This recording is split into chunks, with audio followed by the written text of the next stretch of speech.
My name is Bob Johnson. This is a story from nearly 30 years ago. It was a cold night in late November, about a month after I was sent to a factory in a rural town in Nebraska. Though it was just past 6 o'clock, it was already dark outside. Back then, I lived on the second floor of an apartment that the auto repair company I worked for had rented. After finishing work that day, I hurried home, holding the takeout I had bought for dinner. When I turned off the main street and into a narrow lane, my apartment was just ahead. There was a restaurant at the corner, but it was located deep inside a narrow pathway that extended from the main street. The land was shaped like a flagpole. It's called a flag lot. So, the restaurant building itself was diagonally across from my apartment, separated by that lane. The lane was dark with only a few street lights, but the light shining out of the restaurant's large windows was almost blinding. Sorry for the long preamble, but in essence, that evening, as I turned the corner from the main street and passed by a restaurant, I happened to glance over and saw a young woman in her 20s inside the restaurant, puckering her lips and sticking them out toward the window, as if she was beckoning for a kiss from me. I felt like I'd seen something I shouldn't have and hurriedly ascended the external staircase to my apartment. Originally, the reason I had been transferred to a factory in Nebraska was due to a light-hearted prank by a colleague with whom I had worked in a repair shop in New York. I was on the brink of turning 30. Around that time, the car repair shop where I'd worked for nearly 10 years went bankrupt, and I got re-employed as a mechanic at a car repair company with several branches in the Northeast. Of course, the workshop I joined had senior colleagues. But there were also mischievous junior colleagues. "Hey Bob, can you take care of this? Finish up what you're working on first." The task the junior colleague handed over to me was a simple regular inspection of a passenger car. However, the owner of this car, a customer, was quite a character. He was the heir to a transportation company that was a major client of our shop, and he would bring his car in for a regular checkup every 6 months. But if his car wasn't given top priority, he'd get in a foul mood. To make matters worse, he would secretly check to make sure his car wasn't being neglected. Unaware of this, I, following the junior colleague's instruction, first finished repairing another customer's car. Seeing his car's inspection being postponed, the heir, who had been watching from the shadows, lodged a complaint with the factory manager. "Did you guys properly explain it to Bob? We told him it's top priority." The junior colleague chuckled. The factory manager seemed to understand that I hadn't been properly informed. But the heir threatened to get his father involved and end all business with us unless I was fired. "Bob, given the situation, I hate to ask this, but could you go to our Nebraska branch until things cool down?" Not wanting to lose another job, I agreed to go to Nebraska. The factory manager said I'd be there until things cooled down, which meant for a year. In other words, it was a promise to bring me back to New York after a year. However, once I arrived at the rural Nebraska workshop, I quickly took a liking to the relaxed pace, quite different from New York. Throughout the workday, the local AM radio would play. Casually listening to the radio while working. From 1 p.m. to 5 p.m. on weekdays, there was a laid-back program called Hello Nebraska that didn't seem special at all. But I got hooked on it. Every Wednesday, a female reporter on her rounds and the main male announcer would engage in banter that tickled my funny bone. "Hey, Catherine, where are you reporting from today?" "Hi, it's reporter Catherine. Today, I'm at the SC visiting the Arnada Park." "Wait, what? SC, what's that?" "That means the southern part of the county." "Well, then say South County properly." I thought I did. "Geez, you didn't. So, where's this Arnada Park? Sounds nice, I guess." "Yes, I'm definitely at the Arnada Park." "Why do you stretch out the E? It's in a daw." The male radio host would become particularly sharp-tinged, almost bursting with sarcasm, only when he interacted with her. It wasn't that he was genuinely mad. He seemed to be holding back laughter. And Catherine, the budding reporter, would earnestly and seriously respond, which for some reason I found hilarious and became addicted to. Anyway, about the girl from the restaurant across from my apartment. It soon became clear that she wasn't trying to beckon for a kiss from a passing stranger like me. Because, ever since that day, out of curiosity, I'd occasionally lean out from my apartment window to observe her. From my observations, I realized that she seemed to be a restaurant employee, and during slow hours or while waiting for customers, she would make funny faces towards the window, pulling up the corners of her mouth, opening her mouth wide, or puckering her lips. My head was full of questions. Living a boring life in the countryside, my curiosity piqued, and on the next payday, I decided to visit that restaurant I had been avoiding because it seemed a bit pricey. The inside of the restaurant wasn't as formal as I'd expected. It had a modern design and a touch of luxury, but the atmosphere was casual. I ordered a hamburger dinner set. For me, quantity matters more than taste in a regular meal. I was satisfied as long as my stomach was full. Even with that, the hamburger here stood out as exceptionally delicious. And the portion size was pretty generous. But $30 is a bit steep, a treat for myself on payday. I wasn't the only one who thought so. Seems like most folks decide to splurge on payday. The restaurant had a steady stream of customers. Thankfully, she looked so busy that she probably didn't have time to make any funny faces. Speaking of which, I noticed something as soon as I entered the restaurant.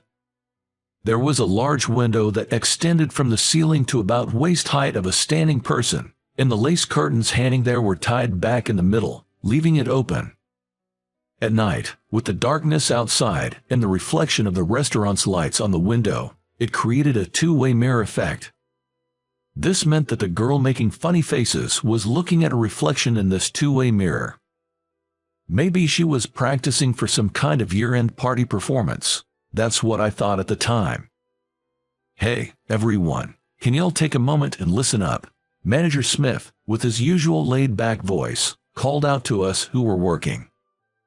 So, this coming Wednesday, Manager Smith pointed to a speaker on the wall that was playing a radio broadcast and mentioned that a radio show would be visiting our factory for a segment. You mean, like Hello Nebraska? Ding, ding, ding. Manager Smith mentioned that he would be interviewed, but some of us might be as well, so we should be prepared.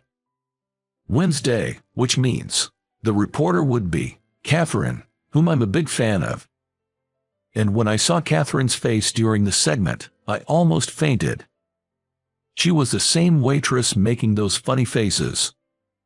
Suddenly, a piercing feedback noise echoed throughout the factory. Right after the Hello Nebraska crew arrived, someone had left the factory radio on, causing feedback. Manager Smith rushed to turn off the radio and profusely apologized to reporter Catherine and the crew. Next up, sir, over here. She turned the microphone to me. Your name? Bob. Roderick. Huh? Have you been working here long? With a pounding heart, I answered her questions. I couldn't remember what she asked or how I responded at the time. That night, I went back to my apartment and replayed the radio segment I had recorded earlier in the day. Well, thank you all, especially Mr. Smurf. That's all from us here. It was not a big deal for me to be called Roderick instead of Bob. But Mr. Smith ended up being called Mr. Smurf.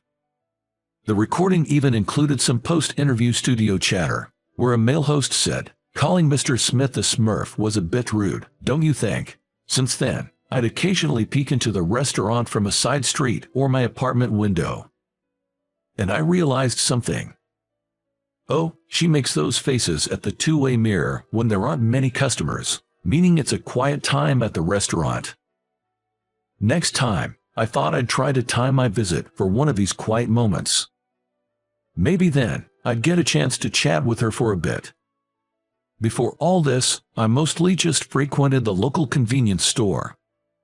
However, On my days off, I started doing bulk shopping at supermarkets and cut down on my impulse spending at convenience stores to save money.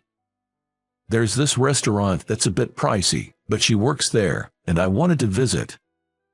And then, the day before my next payday, I had decided to have dinner at that restaurant. Learning from my past experience, I decided to go the day before payday, not on the payday. Just to be sure, I checked the windows of the restaurant from the outside, which had turned into a one-way mirror. And I could see her making a funny face. When I entered the restaurant, just as I thought, I was the first customer of the night. Noticing a customer, she swiftly turned her body from the window to face inside. She guided me to a table for 4.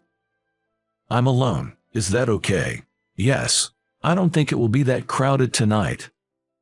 I glanced over the menu, but I had already decided on the hamburger dinner set from the get-go. Returning the menu, I looked up at her, and she stared back at me intently. Excuse me, haven't we met somewhere before? Not at this restaurant. Yes, once at the auto repair shop you visited for a radio interview. Oh, you're that guy, she said, furrowing her brows, trying to recall. Was it Bob? Yes, Bob, right. Yes, it's Bob, not Roderick. She made a playful, gully face and stuck out her tongue. Realizing she had forgotten to take the order, she quickly headed towards the kitchen. New order, burger set, 1. After that, she whispered something to a dignified, older gentleman standing on the floor. The gentleman nodded in agreement, took a quick glance at me, and gave her another nod of approval. After she bowed to him, she returned to my table. I asked for permission to chat with you until your food is ready. Who's he? He's the owner. She then asked apologetically if she had mistakenly called me Roderick during the interview. I replied yes and jokingly mentioned that she called Mr. Smith Mr. Smurf. Hearing that, she laughed and shared how she got scolded in the studio for getting names wrong. Usually, I'm fine. I can say Bob correctly and even Manager Smith properly. But when I hold a microphone, I just mess up. She lamented, it's bad for a radio announcer. But I like listening to you, I said. She looked surprised, and I quickly tried to clarify. I mean, you have a unique style which makes the radio fun to listen to. Just then, a voice from the kitchen announced my hamburger was ready. She excused herself to get my meal. I sneakily glanced at the restaurant window. The one-way mirror was showing a clear reflection of me.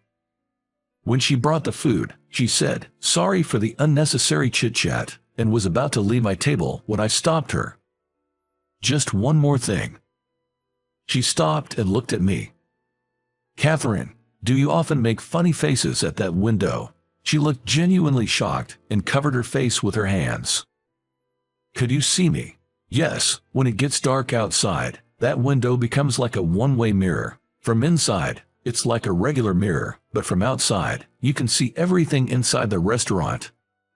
She let out a big sigh, looking a little embarrassed. Then, as a demonstration, she made a funny face at me. I chuckled, saying, "Oh yeah, exactly that, exactly." It's like a pronunciation exercise. I wanted to improve my speech clarity. I do it in front of the window, looking at my reflection, whenever I have free time. She bowed her head towards me, saying she won't do it anymore. She added, "Please have it while it's still warm," as she began to move away from my table. Without thinking, I called out to her. "It's perfectly fine. Having unique speech, it's like your own charm. I'm a fan, really, especially of your." She turned around, giving me a long, searching look. That night, I got carried away and talked endlessly with her, but afterwards, I felt embarrassed and decided not to visit that restaurant again. About a year after I arrived in Nebraska, shortly before I was set to return to New York, I decided to see her one last time at that restaurant. The place was almost empty that night. The gentlemanly owner seated me. Immediately after sitting, I looked around the restaurant, but she was nowhere to be seen. "It's been a while since your last visit. Thank you for coming back." I was surprised that he remembered me. For a moment, I wondered if he was mistaking me for someone else. "I felt terrible thinking our waitress might have bothered you with her long stories," he added. I quickly waved my hands in front of my face, denying it. Worried that he might have fired her because of a misunderstanding, I asked, "Is the waitress from that time off today?" He shook his head and said, "You know she works as a radio reporter, right?" I said yes, and mentioning that I still listened to her segment every Wednesday. Then, the owner told me about her. She couldn't make ends meet with just her weekly radio job, so she had been working part-time at this restaurant. However, about 3 months ago, she was scouted by a radio station in New York who found her intriguing. Now, she has quit her part-time job at this restaurant and moved to New York. In a radio station in New York, she appears in a late-night show as a comedian's assistant. She still appears in the program Good Morning Nebraska out of respect, as it was the show that nurtured her. I told her I'd be transferring to New York soon myself. So, this would be my last dinner at this place. Well, sorry for the long chat. Would you like the hamburger dinner set? The owner remembered my favorite dish. Even in Nebraska, you could listen to radio shows in New York. I quickly tuned into the late-night show where she was an assistant. "Catherine, you really need to work on your pronunciation." She was playfully teased on the show as well. "It's fine, really. There are a fan who likes me just the way I am." Who in the world would that be? A man named Roderick. He's not silly. He's a wonderful person. Oh, what's this? A love confession on air. Half a month later, I returned to New York. Not much had changed at my workplace, the repair factory, from a year ago. The only difference was that the young heir of the transportation company, who was the reason I was sent to Nebraska, had been reprimanded by his father and had calmed down. On the night before my first day off after returning to the New York factory, I spent some cash to buy a big bouquet and waited for her outside the radio station in Central Park after her late-night show. "Isn't that Bob? Why are you here?" She saw me and ran towards me, and I embraced her tightly. It was one of the few romances I had ever experienced. A story from a long time ago, over 30 years ago.